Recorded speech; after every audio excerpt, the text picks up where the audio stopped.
राजा Sonam case में लगातार नए खुलासे हो रहे हैं। दरअसल इंदौर से हनीमून के लिए शिलोंग के पर्यटन क्षेत्र में गए राजा रघुवंशी की हत्या के पीछे 2 से 3 लोगों का हाथ हो सकता है और लूट के इरादे से हत्या की गई ये आशंका परिजनों ने जताई है। राजा की धारदार हथियार से हत्या करना और फिर उसे 5 फीट ऊंची रेलिंग से नीचे फेंकना किसी एक व्यक्ति का काम तो नहीं हो सकता है। बुधवार को खाई में मिली जैकेट को जांच के लिए फोरेंसिक लैब में भेज दिया गया है। सोनम के भाई ने लाल और काले रंग की इस जैकेट का सोनम के होने से इनकार कर दिया है, लेकिन पुलिस जांच के जरिए ये पता लगाना चाहती है कि जैकेट का इस केस से कोई संबंध तो नहीं है। पुलिस ये भी कयास लगा रही है कि हो सकता है जैकेट राजा की हत्या करने वाले बदमाशों की हो। अधिक कोहरा होने के कारण बुधवार दोपहर को खोज रोक दी गई। गुरुवार सुबह फिर खोजी दल मौके पर पहुंचे। सोनम को खाई में खोजने की कवायद की गई। ड्रोन उड़ाकर भी खाई में सोनम को खोजा गया, लेकिन कुछ भी पता नहीं चल सका।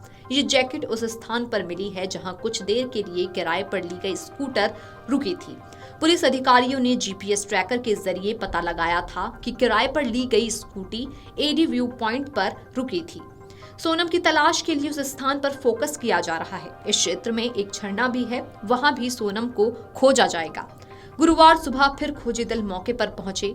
सोनम को खाई में खोजने की कवायद की गई। ड्रोन उड़ाकर भी खाई में सोनम को खोजा गया, लेकिन कुछ पता नहीं चला। ये जैकेट उस स्थान पर मिली है जहां कुछ देर के लिए किराए पर ली गई स्कूटर रुकी थी।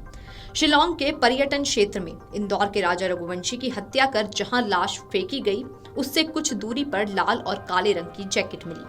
पुलिस इसे सोनम की मानकर चल रही थी, लेकिन शिलोंग में मौजूद सोनम के भाई ने जैकेट देखकर ये पुष्टि की कि जैकेट सोनम की नहीं है।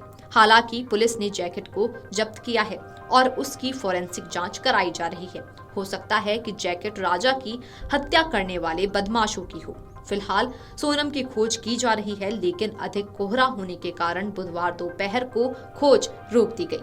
शिलोंग एसपी विवेक सिंह ने बताया कि शिलोंग में हनीमून मनाने गए राजा रघुवंशी और उनकी पत्नी सोनम 23 मई को लापता हो गए थे। पुलिस ने राजा की हत्या में इस्तेमाल हथियार भी जब्त किया है। हत्या के पीछे कौन है, इसका पता लगाया जा रहा है। स्थानीय लोग से पूछताछ की जा रही है। ये भी पता लगाया जा रहा है कि हत्या साजिश के तहत तो नहीं की गई और किसी बाहरी व्यक्ति का हाथ तो नहीं है।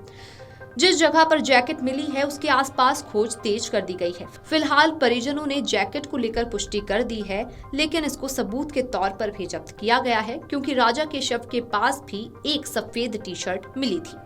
अफसरों ने बताया कि राजा की हत्या में जिस धारदार हथियार यानी कि नारियल काटने के उपयोग में आने वाला चाकू का उपयोग किया गया वो नया था। इससे ये भी अनुमान लगाया जा रहा है कि हत्या पूरी प्लानिंग के साथ की गई हो और उसके लिए हथियार नया खरीदा गया हो। हत्या के बाद राजा का शव खाई में फेंका गया। पुलिस ने शव मिलने वाले स्थान के आसपास खोजबीन की। वहां राजा का मोबाइल भी मिल गया है, लेकिन 2 अन्य मोबाइल सोनम के पास हैं जो अभी तक नहीं मिल पाए हैं। सोनम के रिश्तेदार सोनम के सही सलामत होने की प्रार्थना कर रहे हैं। इसके बीच सोनम की एक रिकॉर्डिंग भी सामने आई। इसमें वो अपनी सास उमा से बात कर रही है। राजा की मौत के पहले ये सोनम की घर पर आखिरी बार बात थी। इसके बाद दोनों लापता हो गए। Video desk amarujala.com। अगर आप ये वीडियो YouTube पर देख रहे हैं तो हमारे चैनल को सब्सक्राइब कर बेल आइकन दबाएं और Facebook पर देख रहे हैं तो हमारे पेज को लाइक करें।